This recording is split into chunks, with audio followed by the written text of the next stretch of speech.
Hello everyone. So today we are going to study about a poem. The title of the poem is The Song of Freedom. The Song of Freedom. So can you see in this picture there are two parts in a picture, right?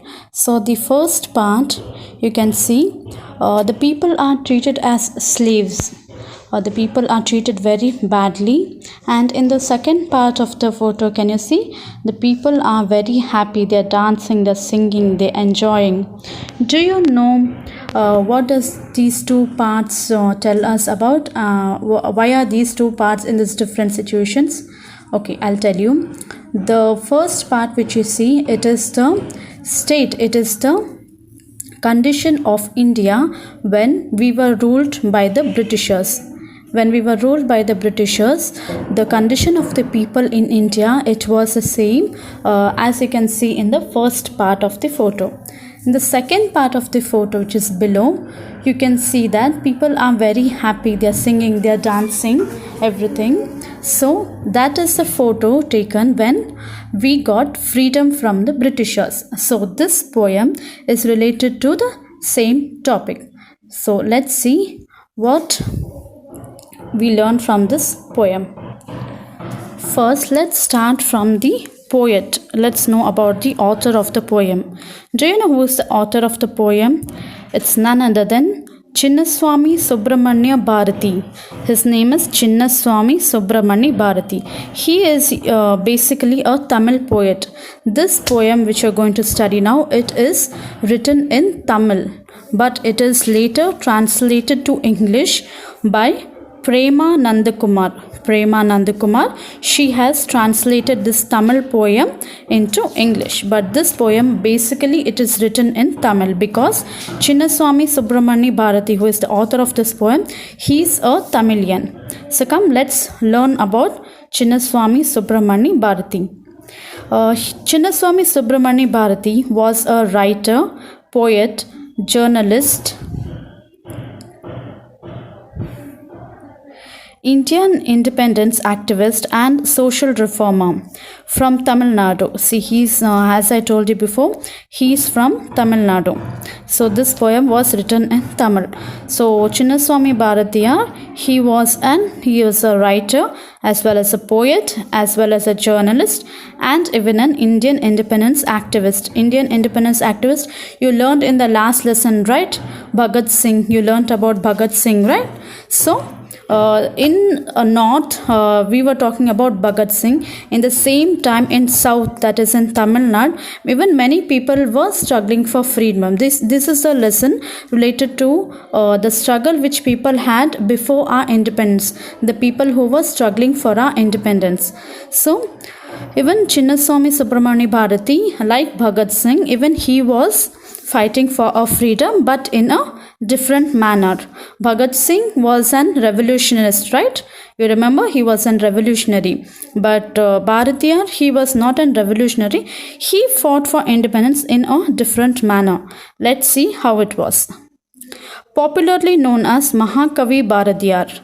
His name is Chinnaswamy Subramanya Bharati, but he was popularly known amongst everybody that Mahakavi Bharatiyar. Mahakavi means a person who is very good in writing poems, writing novels. They are called as Mahakavi. His name is Bharati, but he was called as Bharatiyar. He is a pioneer of modern Tamil poetry. He is the beginner. He is the beginner of modern Tamil poetry. He who writes poetry is not a poem. He whose poetry has become his life. The poems which he writes, it is not only the poems he writes, but it is also his life. Okay?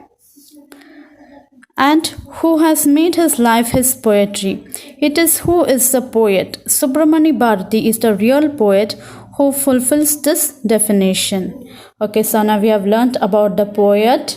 Now let's get into the poetry and see what Bharatiyar has to tell us about the freedom of our India. Let's start with the introduction of the poem. There are some points which introduces us to this poem in a very good manner. So let's see those points. The inspiration to fight for freedom came from different sources and in varied forms. When everybody were fighting for freedom in all parts of India, everybody had different forms of fighting for freedom. Some were writing poets, some were revolutionists, some were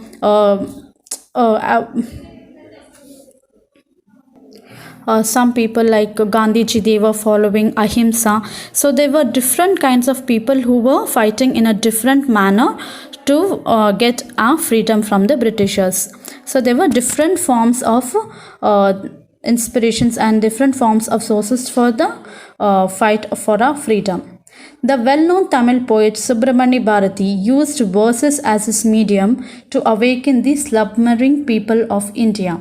Everybody was fighting in different forms, but in Subramani Bharatiya, he wrote poems, he wrote verses, he wrote poets, and he made it reach to the people, and he wanted to awaken the slumbering people of India. Slumbering is nothing but the person who are inactive, who are not active in the freedom fight, who are very lazy, who don't want to get into the matter, they want to be slaves, they don't want to get freedom. Those people are called as slumbering. He wanted to awaken them, and he wanted to tell them that we have to fight for our freedom.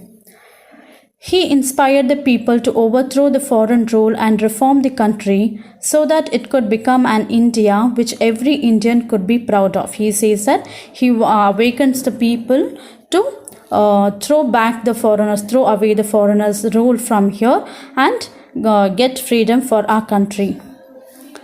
Here is a poem from the pen of his great patriotic and idealist. Here this poem is a small part of Subramani Bharatiya's poem. It is a small version, so it is taken from his Tamil poem. So let's see what the poem has to say. So here's the first stanza of the poem, and this poem is for memorization. This poem is basically written by, as you know everybody, Chinnaswamy Subramani Bharati, but it was translated by Prema Nandakumar. Okay, so let's see the first stanza. This is the hour of song and dance, for blissful freedom is ours at last. He says, now we have got freedom, and this is the hour to song and dance. This is the time for us to song and dance, for blissful freedom is ours at last. He says, the extremely happy moment, the extremely happy freedom which we got, at last we have got it. So this is the time for us to dance and sing. So here the poet says that the meaning of the word blissful is extremely happy. When you're extremely happy or when you are peaceful, then it is called as blissful. In the second para, he says that gone are those days of caste-born pride, gone is the foreigner's might, gone is passive subservience, gone is the trickster's sway. Here, the first line says, gone are those days of caste-born pride. In those days, some people were very proud of their caste, that they were born in a particular caste. So it says, after we got freedom, all those pride that they are born in a particular caste, they have very much respect in their caste. All those pride is gone, and we are free from all the slavery. Gone is the foreigner's might. He says, gone is the foreigner's might. As we got freedom, the foreigners cannot rule us anymore. They don't have any power to rule us. So the foreigner's power, the might, the power is gone now. Gone is passive subservience. Here is gone is the passive subservience, the slaves. The slavery which we are doing to the Britishers, we were like slaves to the Britishers. Now all the slavers have been gone. We are no more slaves for the foreigners. Gone is the trickster's sway. Gone is the trickster's sway is nothing but the person who deceives us, the person who cheat us. In Kannada, you see, Mosagararu, they are called as trickster's sway. The foreigners, the Britishers, they used to deceive us. They had their own rules and regulations which they couldn't explain to us. They could make their own rules and regulations which we had to follow. In that way, they were deceiving us, they were cheating us. So all those cheaters and cheating, everything is gone now. Now we have our own rules for us. Next para, I hope you have understood this para. Freedom is our universal speech, equality the experienced grace. We'll blow the conch of victory and publish the truth to all. Freedom is our universal speech. What do you mean by this? Freedom is our universal speech. Speech means talking, what we talk, that is a speech. Universal means it is same to everybody. So freedom, after we got freedom, freedom to speech, freedom to talk has become applicable for us. When we were in Britishers' rule, we did not have freedom to talk, we did not have freedom to bring out our ideas or say something. We had to do only what they used to say us to do. We were not allowed, we did not have the freedom of speech, we were not allowed to talk. But now we have got freedom and we have the freedom to talk, so we can put out our ideas, whatever we feel to say, whatever we feel to talk, we can say it. So how can we say that? How did we get the universal speech? Because now we have got freedom. Equality the experienced grace. Before, when we were slaves, we did not have equality now, but after we get freedom, we have equality. All men and women are equal, so we don't have any discrimination between us. Now after our freedom, we all have become equal. We'll blow the conch of victory.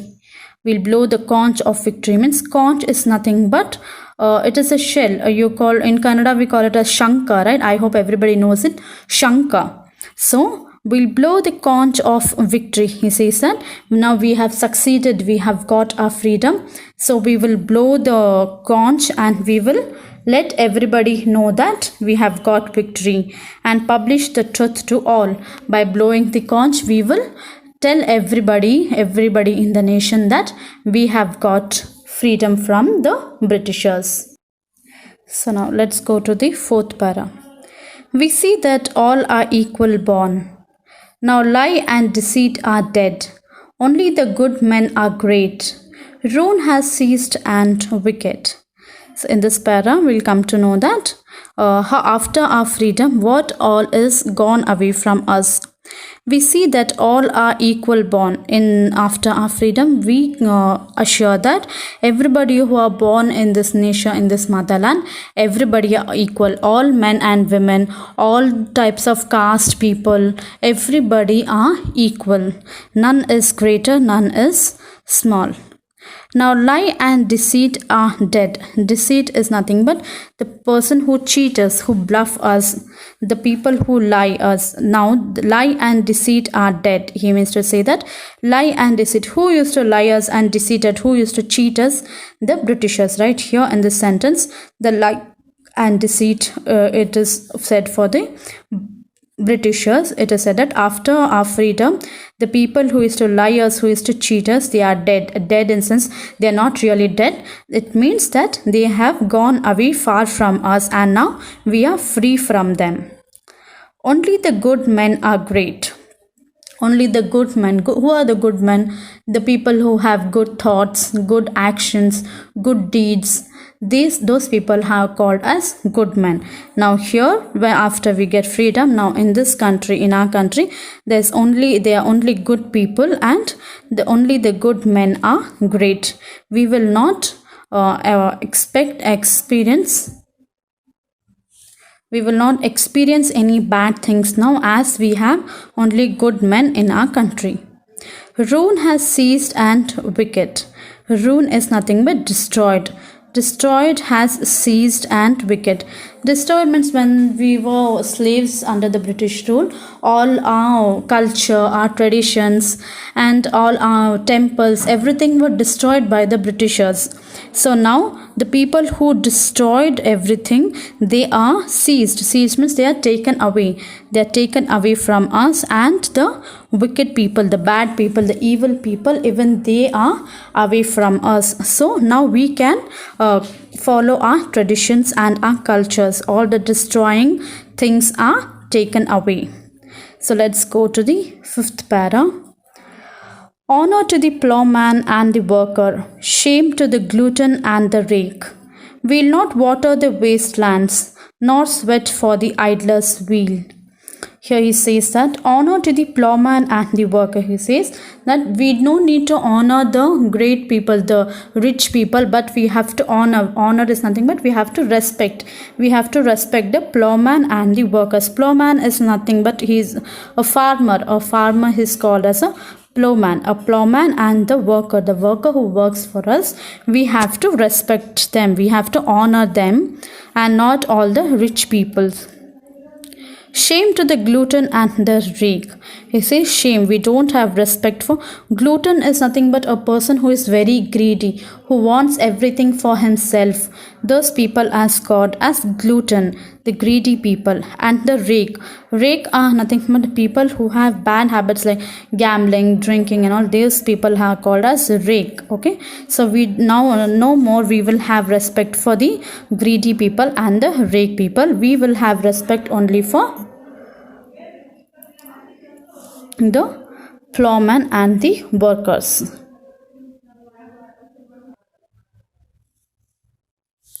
Next line. Will not water the wastelands, nor sweat for the idler's well. He says we will not water the wastelands here.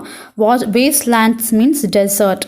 Here in this poem, wastelands, the desert is referred to the Britishers, to the foreigners. It is referred to the foreigners, the Britishers, because how much ever, see, when in a desert, when you go and put water, you plow there, but it is a desert, you cannot grow anything from it, right?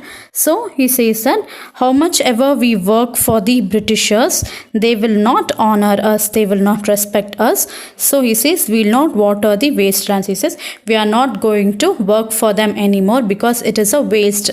As we water in the desert, it is a waste. We do not get anything from there. In the same way, how much ever we work for the Britishers, they will not honor us, they will not respect us. So we are not going to work for them. We are not going to be slaves for them anymore. We will not water the wastelands.